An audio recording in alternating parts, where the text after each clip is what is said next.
Hi, my friends. Welcome back to Healing Together, a YouTube channel dedicated to the God stories that happens in our lives. I am so glad that you have come along and enjoyed. We have had a tremendous response from Dan and Kathy's story, and I believe it's just going to get better from here. Thank you so much for those of you who have commented, who have responded. Thank you to Dan and Kathy for sharing on their social media pages. That helps. I am so happy with this interview.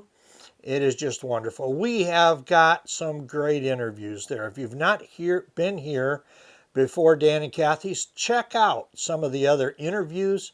They are all just absolutely fantastic. I do need to correct something that I said at the end of last time's video. I was under the impression that you could like a video without actually having a subscription to YouTube or having an account, I guess would be the proper way to say it. That is not true. So if you're going to like, if you're going to subscribe, which greatly helps these stories go up in the recommendation that you see on the side of your screen, that is what moves videos up on that list. You do have to create an account, which means you simply give them an email address and you create a password, and that is and then you can subscribe to channels and like channels. I do have to tell you, I have always had a subscription to YouTube. The reason is because the more you like and the more you subscribe to certain channels, you see more of that type of content. So if you open YouTube and you see a bunch of garbage and you don't see what you like, the reason is because it's just random. So if you do start opening an account and you start subscribing to, let's say, church account, so you watch this church, you watch that church, you see testimonies, you see some of the items like we have on our page, you'll begin to see more items exactly the same. So as we create these items, us content creators, we put in a series of words that you might search and find the content. And so as you watch videos, those words begin to get caught in your account, and then you see more things like that. And so it kind of cleans out your recommended list. So that's how you could do that. Come along today. We've been teasing a little bit about the flow of things. You'll understand that very quickly when Dan gets to speaking about actually God saving his life. It's quite a miracle. The reason that they were in Illinois to start with, in the Chicago area, the way that God used that and preordained the contacts that Dan and Kathy had for what they're coming into right now. Come along. Let's enjoy this episode. This is the next to the last. There will be one more that will talk about that will bring us up to date with them. And so come along and enjoy this time. If you have an account, please hit that like button and that subscribe button. We would very much appreciate it. Thank you very much. Here's Dan. So we've been through those tumultuous years. We've been through 3 house payments and threatening bankruptcy, and then everything just flowed real easy after that, right? Yeah. Yeah. Because life's real easy. Life's just peachy. I guess the word there is flow. Yeah. Things just didn't flow very well at all, did they? So share the next place that God had to bring you through. Well, we know the years that are the God moving us to Illinois we were talking about this on the way up there, was a proving ground, but it was also, if he didn't do it just to prove it, it was also for the thing coming up with my heart surgery. Because who would have thought that we would have got in one of the best heart hospitals in the world, in the nation, world, whatever it was, and one of the best doctors, I think he was in the top 100 heart surgeons, that's all he did is heart valves. So to back up, when I was a kid, I was 10 years old, I developed rheumatic fever. And long story short, for anybody that's ever had it, it's a very painful disease. It's having like severe arthritis in your joints, and I'm only 10 years old, and I could hardly walk without extreme pain. And I remember walking to the front at church to be prayed for.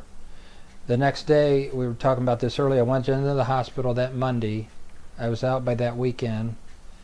They'd given me several shots. I think it was probably penicillin into my system, because I think that's what they thought would cure it. I don't know if that's the same stuff they still use today. But I was supposed to take a shot up until the age of 21. And I took one shot. This was every month up until the age of 21. So this would have been 11 years straight, every month, a shot of penicillin.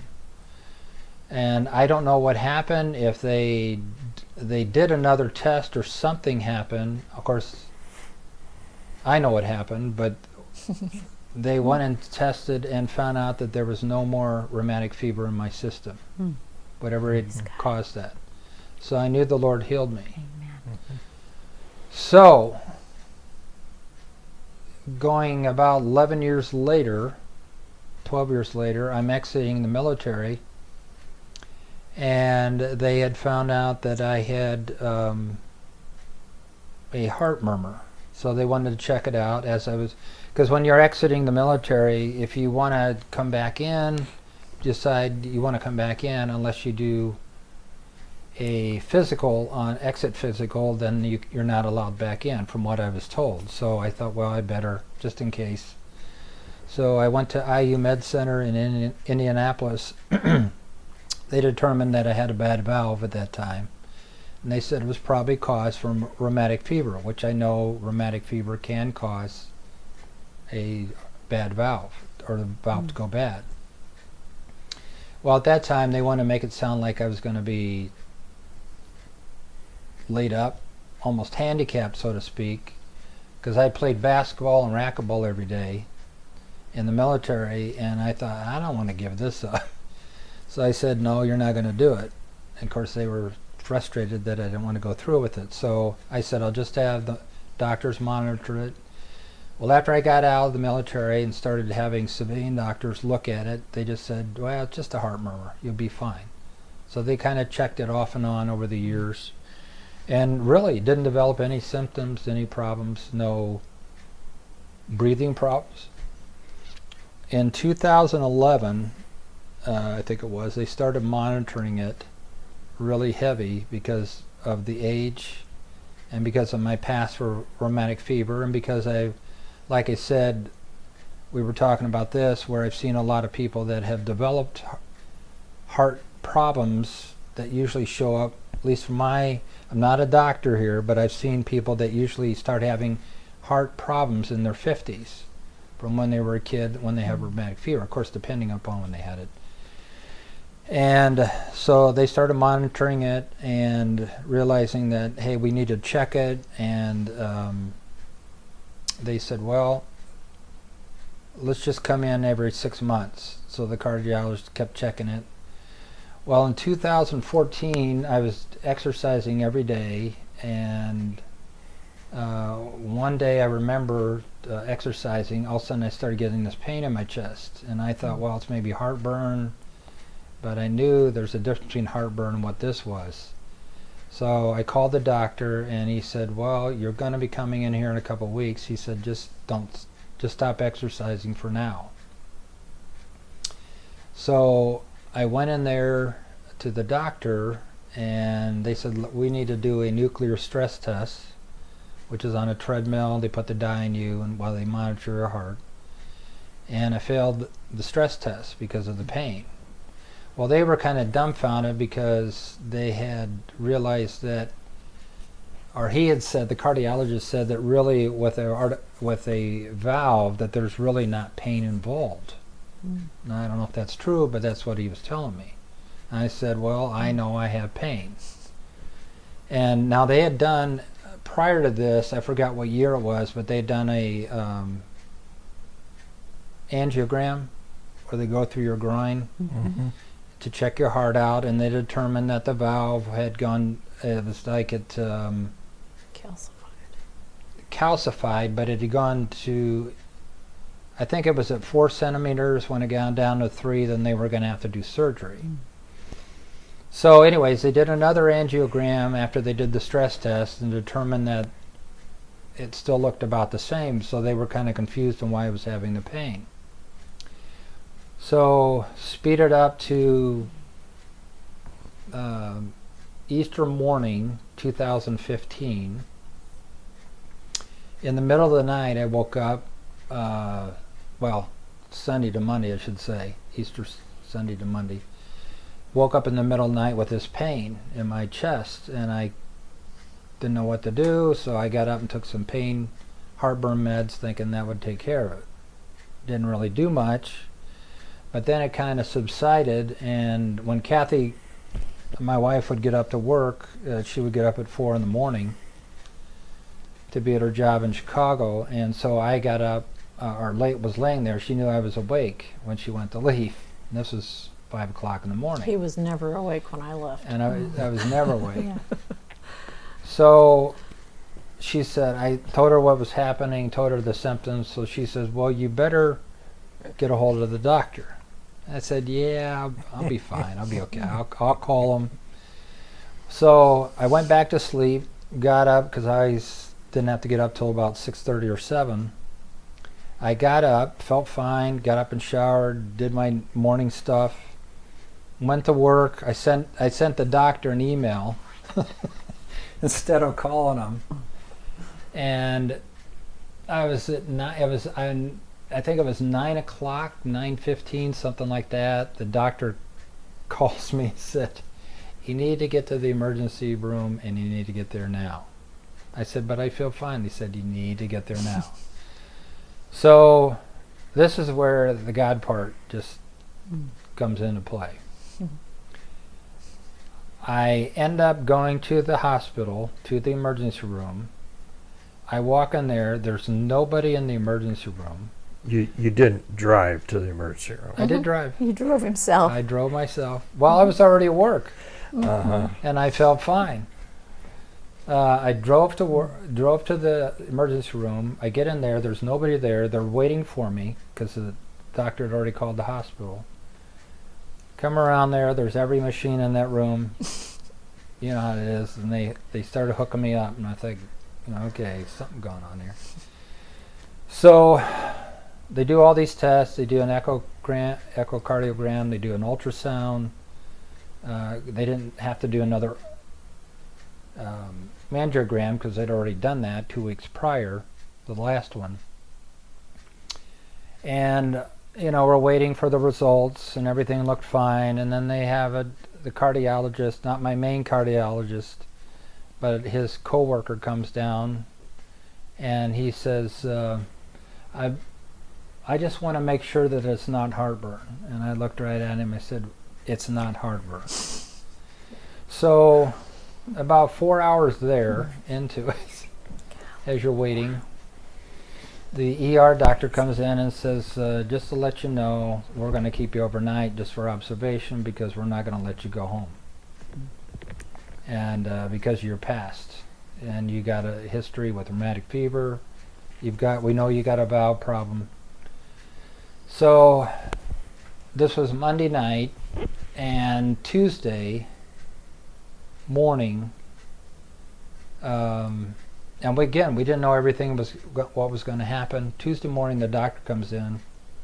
This is the surgeon, and Dr. Foy, which I can say his name, give him credit, and he was a God thing, because he comes in, he's talking to us and telling us that you're going to have the surgery.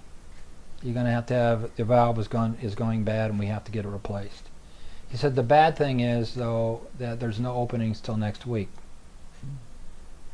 And I'm thinking, you're kidding me, right? And he's looking at me, goes, I bet you guys are thinking, there's no way I'm going home. Yeah. I said, you're right, I'm not going home. I'm scared to death. Because he tells me that you are 2 weeks away.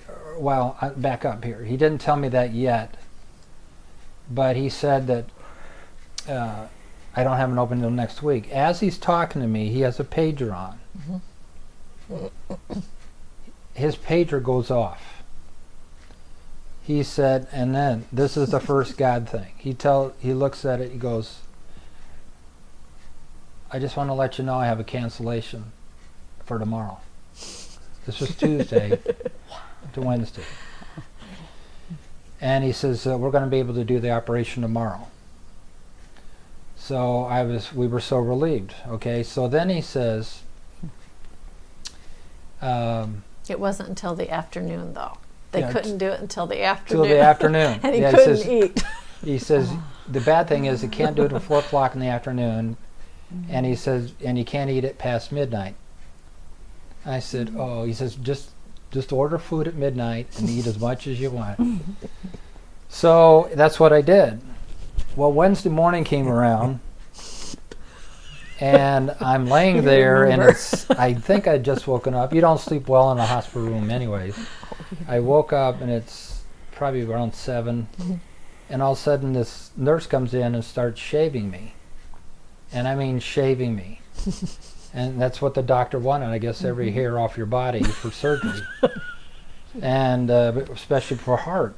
And she goes, I bet you're wondering why. And I said, yeah. She said, the doctor will be in a few minutes. He came in a few minutes later. He says, I bet you're wondering why you're being shaved at this early and why we're doing. He says, I just want to let you know we had another cancellation. We're moving you up to 10:30. Wow. So then I asked the nurse, the head nurse, I said, can you please take a picture of the valve? I wanted to see what the valve looked like before they took it out. So went into surgery. The hardest thing was going in there and knowing because when that door closes, you don't know, is this my last moment on earth? And I never forget when Seth was praying with me in the room, and then that door closing and not knowing if this was the last time. Amber couldn't get there in time before I went in there. But I can't tell you, I didn't feel any anxiety. I didn't feel any fear. I didn't even feel any worry. I just felt like, okay, God, you got this. I don't know what's going to happen. I went into surgery and woke up about 5.5 hours later. Surgery went good. They had a little trouble closing the chest wall back up because some bleeding. Well, long story short, when I came out of it, the nurse told me, and the doctor told me, I should say, that had this been, I was any longer, like I was a week or 2 away from this valve collapsing, that I could have had a severe heart attack or worse. Or a stroke. Or a Major stroke. They couldn't, when they removed the valve was so calcified that it just collapsed. It fell apart. It just fell apart. And then they realized at that time, the doctor said, and on top of that, the rheumatic fever, yes, I'm sure damaged it, but you already had a defective valve from birth because I only had 2 leaflets instead of 3 this whole time in my life. And so that whole thing just amazed me God's how timing. God's Yeah. timing brought me for such a time as this, for that moment, that we ended up, after the surgery, we had already scheduled a Cruise cruise for our 6 weeks 40th. out after my surgery. And I asked the surgeon, I said, can we do this? He said, oh yeah, I don't see a problem. He said, you just can't lift, I think it was 10 pounds. 5. 5. So you couldn't She lift remembers. much. And so I didn't, even though I tried, but we were able to go, and then I was off for that 3 months. Again, here's another God thing. That 3 months I was to be off, I had purchased in our company, you get long-term disability, or short-term disability. Excuse me. You get short-term disability, but our company offered a supplement, very inexpensive, to cover the other 40%, because short-term only covers 60%. I had purchased that. And because of the way things work out, you can get up to 110% of your salary. I got 110% of my salary during that 3 months. Sweet. And so God not only allowed us to go on the cruise, he blessed us in our finances for those 3 months. He was very, very weak, and he tired very quickly while we were on the cruise. And he wasn't allowed to lift over 5 pounds. So here I am. I will never take his job for granted ever again when we're going someplace, because I was trying to chase those luggages on the belt at the airport, and they're much heavier than I thought they were, trying to get them off of there. And there was this Marine that saw me struggling, and Dan felt awful because that he feels like that's his position. He should be doing that. And here's people seeing his wife pull this off, and he's standing there, and that was rough on his male ego. And the Marine asked if he could help, and I said, yeah, he just had heart surgery and he can't do it. And he said, do you need help getting it out to your car? And I said, no, I think we can do this. And Dan said, I can carry the, I forgot what it was, like overnight bag. And I said, no, you can't. And when we were on the cruise, he would just tire real easily, but we'd just relax. And they had movie Under the Stars, and so we'd relax under the stars and watch a movie and stuff like that. But God was so good. And my job, I had Aflac. You know, the commercials are hokey, but they really are a good company. With his heart surgery, and the little bit I was paying in toward the Aflac thing, we got $15,000 from Aflac for his heart surgery. If it would have been me, we would have got 30. But for the 15, we paid off a car. So, you know, God just, he showed up. He's always showed up. Awesome. Well, if anything, realize that we were talking about earlier, if 30 years that God brought us there, the 30 years, 30 years plus. Yep. If it was more than anything, I know it was a proving ground and improved in so many ways, but how do I know that he just would bring me the one main reason to get me there, to knew that I was going to have the surgery, to have a really good doctor, to a really good hospital, to where if I would have been anywhere else, what would have happened. Exactly. So, and then on top of that, I had this in there too. Because of my issue with the heart issue, and actually in the military, I should have never been allowed to be in the military. Now that I look at it, right? Right. Because this was defective. And so, and then they found it when I was exiting. So I applied for disability, and anyways, long story short, I applied for the disability. They Through didn't give VA. it for my heart. They gave it for something else. But because of that, maybe,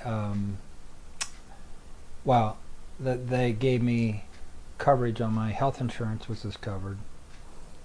So through VA. through VA. Through VA. Nice. Nice. So now they monitor his heart all the time. Mm-hmm. They watch everything all the time. Nice. Nice. God's got his fingers in everything. Everything. Everything. That's awesome.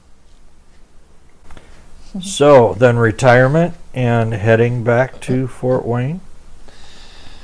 Yeah, and then Because I remember something about you put your house up for sale and it sold rather quickly Real quick.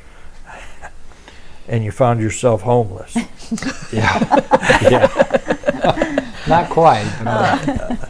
No, we had, because of our story with moving to Chicago, we knew God sent us to Chicago in 1990. But sometimes you don't know if God's releasing you to go to the next journey, next phase of your life. So Kathy and I had been talking about moving back to Indiana because we knew we couldn't financially afford coming back to Or staying. or staying in Illinois because of the cost of living. And so just out of the blue, and I think it was a God thing, it was 2016, we decided, what do you think about putting the house on the market? Well, that's where we're going to end the video for today. Come back on Tuesday when we get to experience the blessings that are going on in Dan and Kathy's life right now. The move back to Fort Wayne, how miraculous that was, how God has blessed them over and over again because of their faithfulness to walk with Him. I'm reminded many times that people have said to me, the book of Acts is really not over with. The acts of the Lord in our life are going on every day, and I love sharing them. So, thank you so much for stopping by. If you haven't yet, hit that like and subscribe button. Come back next time when we hear the wonderful conclusion of life up until some part of today. Now, by far, even with the vulnerability that Dan and Kathy have shared, we haven't heard even a close resemblance to everything that God has done with their children and with their grandchildren. God is just always so good. So thank you very much for stopping by. We'll see you next time when we have episode 6, the final episode in what we're sharing from Dan and Kathy. Thank you so much. God bless.